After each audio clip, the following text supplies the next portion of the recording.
Do you want adventure? Romance? Suspense? Well, then you've come to the right place, because tonight we present Henry's Heists, the greatest heist show in history. On tonight's episode, Henry and his gang rob a bank and murder everybody inside. So you won't want to miss this one. But first, a message from our sponsor. What kind of whiskey do you drink, sir? Yes, you, on the other side of this radio. Hansen whiskey, you say? Well, I don't know if that's such a great choice, to be honest. Now, Hensen whiskey, why, that's a whiskey that goes down smooth and doesn't give you the same type of headache the next day. Have you noticed? So the next time you're at your local drugstore, choose Hensen over Hansen, not the other way around. That's Hensen whiskey. Tonight's episode begins at Goldie's Bank in 1932. We find ourselves in the main bank lobby where two bank employees are guarding the vault doors. I am getting dead tired of guarding these damn vault doors. That was James, the smaller of the two men. The other man's name is Cody, and he's, shall we say, more on the stupid or retarded side. But we have to guard these doors because boss says we gotta guard them all day. Yeah, I know what boss says, but listen, you stay here for a minute. I gotta go, take care of some business, okay? You keep guarding this door. Okay. Let's follow James and see where he's going. Ah, the break room and the refrigerator where Cody always keeps his lunch. Let's see what he's got today. James unzips the lunch bag. Ah, a nice red apple. Beautiful. And a peanut butter and jelly sandwich. He won't be missing this. James eats the lunch as quickly as humanly possible. While James is doing that, why don't we go see what Cody's up to? There's Cody, doing nothing, just standing there guarding the door. Why don't we try blowing on his neck real quick and see how he reacts?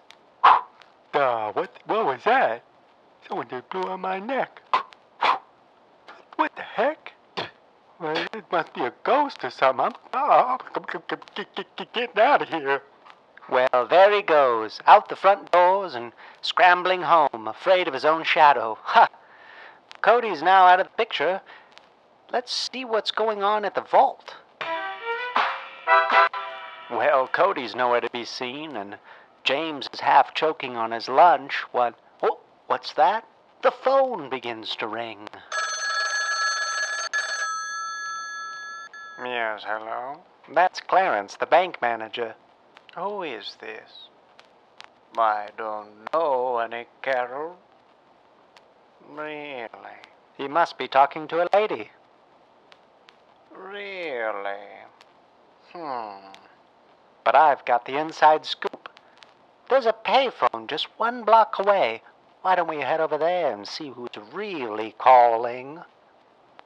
Aha! It's Matty, one of Henry's crew. He's on the payphone pretending to be a lady talking to Clarence, really tricking him. Why, yes, I am available for dinner. Why don't you take me out tonight? Wow, Clarence must be really stupid to fall for that. Let's go back to the bank and see what's going on.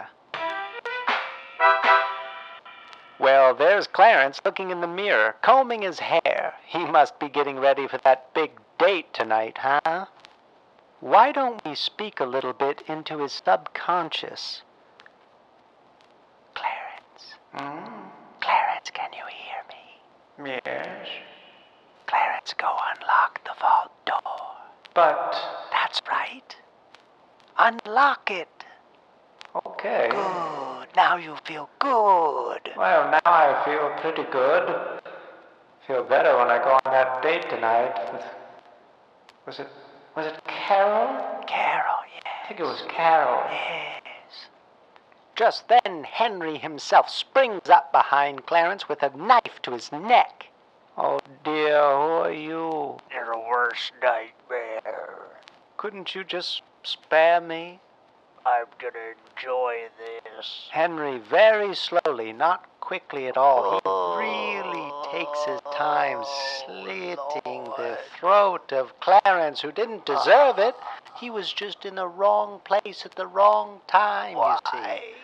Blood splatters over the floor. Clarence hobbles back towards the wall, and he falls down in his own blood and dies like a dog.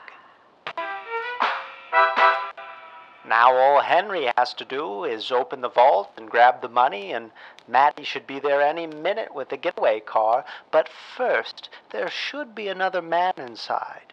James, where's James? Henry makes his way towards the other room, which is the break room. There's James, still stuffing his face with Cody's enormous lunch. Hey, who are you? What are you doing with that machete? Henry pulls out his machete. Jesus, man, I just work here. Just take what you want. I won't call the police. I won't. Oh, no. No, don't slit my throat.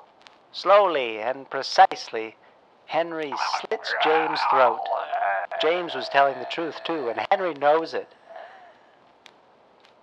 But you don't get a reputation by leaving survivors. That's the way Henry sees it, and that's the way it is, folks. Just then, 2 honks from an automobile. And our hero is off. He takes all the money from the vault. He throws it into the getaway car with his trusty sidekick Matty, and away they go. But first, there's just one more loose end. Cody.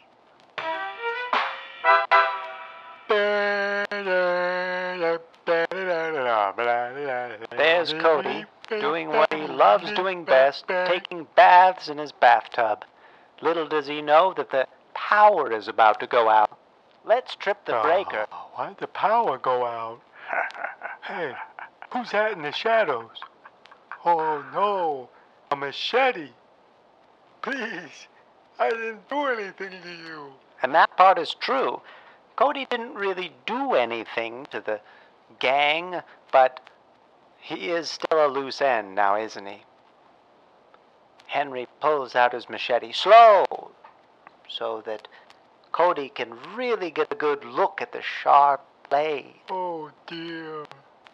And there's only one thing that Cody really wants before he dies. That's right. One last sip of that sweet Henson whiskey. He grabs the bottle on the side of his bathtub and takes a swig and thinks of times when, well, times that were simpler. He wasn't getting murdered in his bathtub.